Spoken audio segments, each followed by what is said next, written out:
मुझे real estate के बारे में जो चीज पसंद है वो ये है कि मुझे इसमें विश्वास करने की आवश्यकता नहीं है। मैं देख सकता हूं कि ये मौजूद है, मुझे विश्वास करने की जरूरत नहीं है कि 35% व्यस्त है। मैं सारे यूनिट ले सकता हूं और किसी ने मुझे 85 पट्टे दिखाएंगे। मुझे विश्वास करने की जरूरत नहीं है कि वहां एक पूल है, चेकिंग खाता, बचत खाता, 401 केस, IRS। मुझे विश्वास है ये दुनिया की सबसे बड़ी कंपनियों में से एक है। वे $3 ट्रिलियन पर बैठे हुए हैं और वे 0.05% भुगतान करते हैं, 1% का आधा। जब आप इसे देखते हैं और ये कागज का टुकड़ा है और वह आधा प्रतिशत पूरी तरह से आपको कराधारित किया गया है, पूरी तरह से कर लगाया गया, जिसका अर्थ है यदि आप 50% कर ब्रैकेट में हैं तो वह $225 है। यह 1% का 1/4 है। आपको अपने पैसे पर 8% कमाने में 4 साल लगेंगे, आपको 2% कमाने में 8 साल लगेंगे। गणित समझते हो? अगर आप केवल डिविडेंड पाने की कोशिश कर रहे हैं तो आपकी समस्या है, लेकिन बिल्कुल सही, ये बस डिविडेंड नहीं है, आप इस पर पैसा कमाने की कोशिश कर रहे हैं। वास्तविक एस्टेट के मामले में ठीक है, मानो मैंने एप्पल स्टॉक में $1 मिलियन या बिटकॉइन में $1 मिलियन डाले हैं, चाहे जो मामला हो। लक्ष्य $1 करोड़ है, मेरे पास आखिर $1 करोड़ थे और मैंने उसे एक सौदे में फेंक दिया। ये 1 करोड़ है, ये 10 लाख है, ये 1 लाख है, आप जो कोई भी संख्या चुने, और मैं एक दुगुना ढूंढ रहा हूं। इसे दोगुना करने के लिए 174 से 300 एड्स तक जाना होगा। कितने लोग मानते हैं कि ये कभी ना कभी होगा? संकेत से शायद ककरेंगी।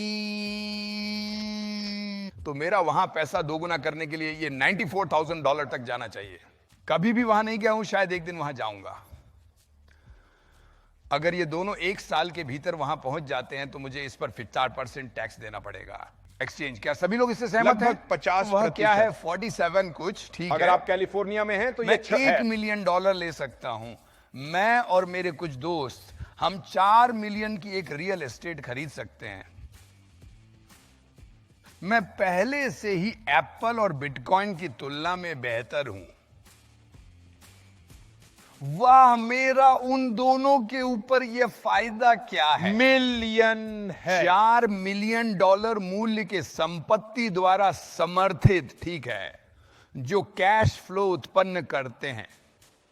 फिर भी यदि इस चीज का मूल्य कम हो जाता है 3 मिलियन से $3.4 मिलियन तक, फिर भी यदि यह अगले सप्ताह कम मूल्यवान होता, मैं इसे नहीं बेचूंगा। वैसे भी मैंने इसमें केवल $1 मिलियन निवेश किया है, ठीक है। मुझे अभी भी उस संपत्ति से नकद प्रवाह मिलता है। आप ये समझते हैं कि यह संपत्ति मूल्य में घट सकती है और नकद प्रवाह वास्तव में बढ़ सकता है, ठीक है। 2010 में संपत्तियों का व्यापार नहीं हुआ था, उन्होंने बिल्कुल भी व्यापार नहीं किया। हमने इसके बारे में कल हमारे VIP लंच में बात की थी। 2008, 09 और 10 में, सही में 11 में भी संपत्तियां हिलने नहीं दी थी, लेकिन कैश फ्लो बेहतर होता जा रहा था। अभी तो यह $1 मिलियन 4 मिलियन खरीदता है। अपने पैसे को दोगुना करने के लिए यही सब मुझे करना है। इसे $5 मिलियन के लिए बेचा जाना चाहिए। यह सिर्फ $1 करोड़ अधिक कीमत में बिकता है। जितना मैंने उसे खरीदा था उसे सिर्फ 25% बढ़ने की जरूरत है, ठीक है। यहां के ये 2 संपत्तियां मेरे लिए पैसा कमाने के लिए 100% बढ़नी चाहिए। मुझे जो पैसा बनाना है, मुझे डबल पाने के लिए मुझे 100% मिलना चाहिए। वास्तविक एस्टेट डील में डबल पाने के लिए मुझे केवल उस वास्तविक एस्टेट को 25% बढ़ने की जरूरत है।